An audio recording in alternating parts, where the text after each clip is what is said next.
Здравствуйте, дорогие друзья! Я приветствую вас на новой лекции канала «Жизнь после жизни есть, я знаю», который посвящен доказательствам жизни после смерти и устройству потустороннего мира, куда каждый из нас попадает по завершении своего земного пути, где и воссоединяется с ранее усопшими родными и любимыми и продолжает бесконечное путешествие по нашей прекрасной и удивительной Вселенной.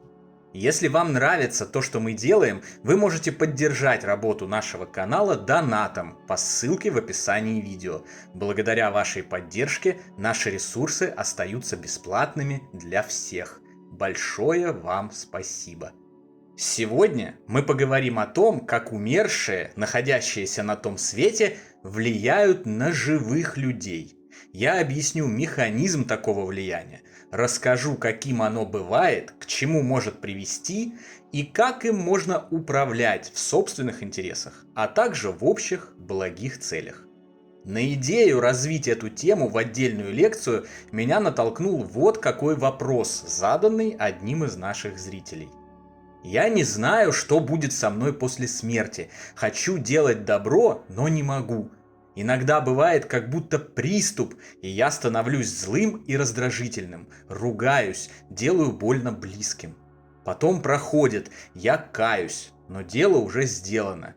Как будто раздвоение личности. Никто не может ничего толком сказать. Что это? Чтобы было понятно, начну вот с чего. Смотрите. Вселенная представляет собою одно громадное сознание.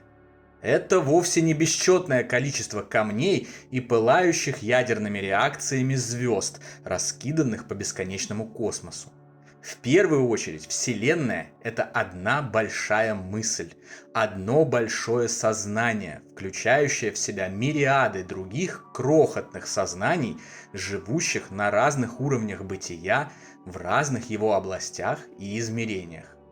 Как океан, состоящий из отдельных капель воды, представляет собой невиданную по огромности и мощи сущности, но каждая капля в нем остается при этом индивидуальностью, так и мы с вами представляем собой индивидуальные сознания, являющиеся неотъемлемой частью общего вселенского сознания. Вот что еще очень важно понимать.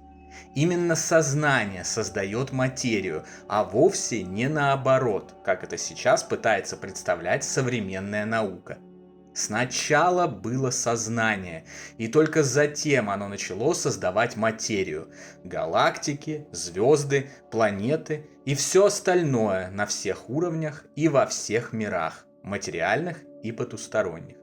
Продолжает это делать оно и сейчас, и будет продолжать делать дальше, в том числе и через нас с вами. Наша плотно-материальная часть Вселенной, в которой мы с вами находимся сейчас, где сознание с определенными целями облекается в плоть, это лишь малая часть от всей остальной духовной, или как ее еще называют, тонкой Вселенной. Но на самом деле, как и жизнь не ограничивается земным отрезком существования, так и Вселенная не ограничивается ее материальной частью. Все на свете, и материальные области, и духовные – это одна и та же Вселенная. Наша с вами Вселенная. Когда-то люди считали, что территория в несколько квадратных километров, на которой они компактно проживают, это и есть весь мир, за пределами которого лишь тьма и небытие. Они предпочитали не ходить за овраг или темный лес, за которым, как они были убеждены, и лежит край света. Так продолжалось до тех пор, пока не появился смельчак-первопроходец, отправившийся за овраг и убедившийся, что им все не ограничивается. Затем люди думали, что плоская планета Земля – это все мироздание, за пределом которого снова лежит тот самый пресловутый край света. Затем они осознали, что планета круглая, но были уверены, что она является центром Вселенной, а все сущее вертится вокруг нее. После этого мы получили возможность посмотреть вглубь космоса и начали уверенно полагать, что мироздание ограничивается физической Вселенной. С каждым новым шагом познания человек понимал, что мир значительно больше и сложнее, чем ему это казалось ранее, но почему-то всегда полагал, что уж вот этот шаг, эта ступень познания точно последняя, и далее шагать некуда. Но это не так. Разумеется, следующий шаг тоже будет сделан, и мы снова убедимся, что физическая Вселенная – это еще не все, и за ее пределами тоже есть огромный и непознанный мир, а в нем есть невероятное разнообразие жизни. Путь познания бесконечен, поскольку бесконечно все сущее. Мир никогда не перестанет удивлять нас новыми открытиями, своим увеличением и усложнением. В наше время даже весьма консервативно настроенные ученые уже обнаружили, подтвердили и официально признали, что материя в привычном воплощенном людям виде занимает около 1-2% от общего объема Вселенной. Остальные 98-99% представляют собой так называемую темную материю и темную энергию, незримые для человеческих органов чувств и изобретенных человеком приборов. Эти материи и энергии не видны, но они совершенно точно существуют, это доказано. Пока что ученые страшатся сделать еще один шаг и сказать финальное слово в этом исследовании, признав, что эти 98-99% и есть духовная часть Вселенной, в которой проживают развоплощенные и никогда не воплощавшиеся в материи духи, наши с вами усопшие родные и любимые, и другие обладатели сознаний, природу которых мы пока даже не можем себе вообразить. Но это неизбежно произойдет, и уже довольно скоро. Исходя из сказанного, мы с вами проживаем в духовной вселенной. Вокруг нас постоянно пребывает огромное количество духов, отживших свои жизни в мире плотной Земли, на других планетах и никогда не воплощавшихся в физических телах.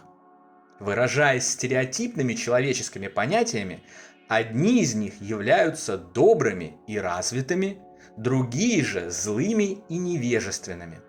Первые стремятся помочь живущим, возвысить их, наполнить их сердца светом и любовью, организовать условия для их движения вперед по лестнице духовной иерархии. Вторые же, наоборот, страстно желают, чтобы все сидели в том же болоте злобы, ненависти и невежественности, в котором сидят и они сами. Любое добро, любое развитие, любые акты любви и неравнодушия вызывают в них чудовищную зависть и яростное желание прекратить их. Война за души между добрым Богом и злым дьяволом, о которой метафорически рассказывает Библия, это влияние таких духов на временно воплощенных в физических телах людей.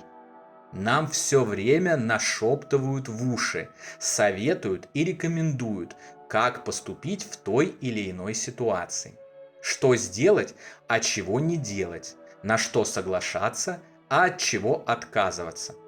Но только делают это не Бог и не дьявол, а такие же духи, коими по своему существу являемся и мы, в данный момент не облеченные плотью. Добрые духи, уважая дарованную нам Господом свободу воли, в основном только отговаривают нас от поступков и мыслей, имеющих темную, злую природу, призывают идти по пути света, учиться любви, получать знания и расти духом.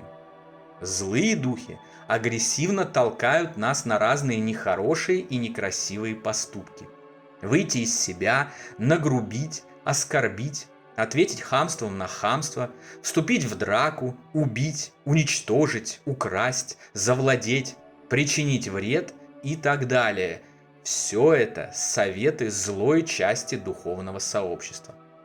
Поскольку эта злая часть в терминах человеческого языка обитает очень близко к Земле, к материальной части реальности и не может в кавычках подняться выше, куда уходят добрые, развитые и прекрасные люди, их советы, их шум, миазмы и манипуляции на данном отрезке истории воспринимаются человечеством проще, усваиваются лучше и выбираются легче, нежели более сложная дорога добра, спокойствия, невозмутимости, любви и света и соответствующий ей труд.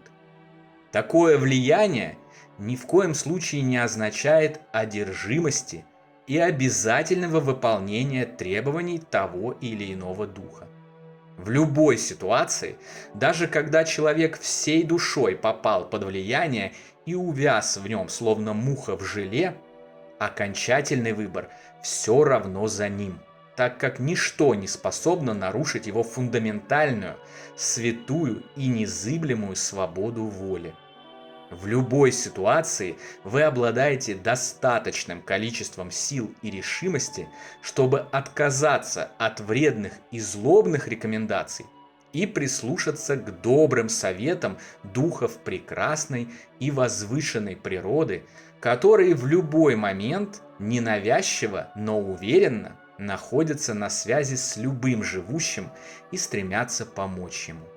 В любой ситуации, выбирая между тем, чтобы поддаться на манипуляции и, например, наорать на грубую кассиршу в магазине или улыбнуться ей, пожелать ей всего самого лучшего и невозмутимо удалиться в закат, вы всегда можете выбрать второе.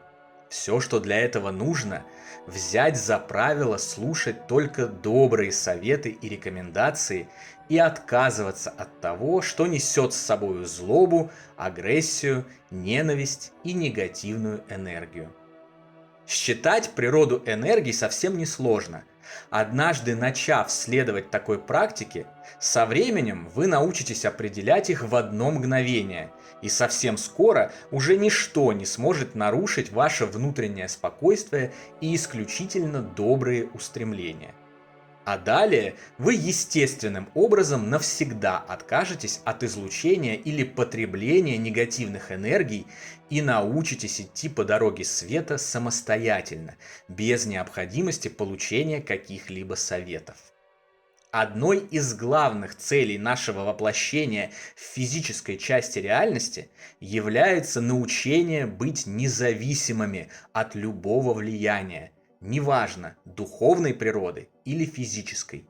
Мы должны вырасти над собой, очиститься от невежественности, эгоизма и себелюбия, перестать проявлять слабость и поддаваться любым манипуляциям.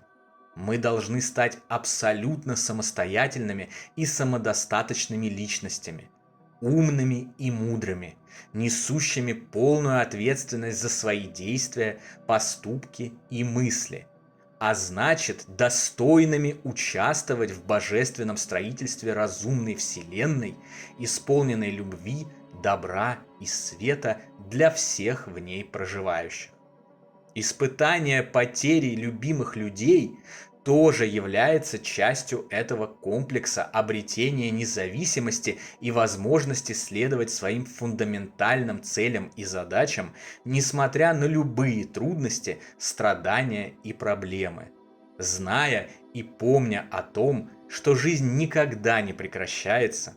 Мы обязательно снова встретимся и воссоединимся со своими родными, а значит, все замечательно, и можно потратить некоторое количество времени на прекрасную и позитивную жизнь во плоти, а также собственное развитие ради участия в невероятно важном, грандиозном, вечном и общем божественном деле ради блага всей жизни во Вселенной. На сегодня это все, дорогие друзья. Дополнительную интересную и полезную информацию за пределами лекций, ответы на ваши вопросы о жизни после смерти в целом и по этой лекции в частности, а также познавательные статьи о потустороннем мире вы найдете в нашем телеграм-канале. Напоминаю, что если у вас есть вопросы по нашей дисциплине, то задать их мне вы можете под любым видео или в специальной теме раздела сообщества. А ответы на них я как раз и даю в Телеграме в порядке живой очереди. Ссылка на него, как всегда, в описании видео и на экране. Добро пожаловать! Встречаемся на новой лекции здесь же, на нашем YouTube-канале. А пока всего вам самого лучшего, волшебного и замечательного.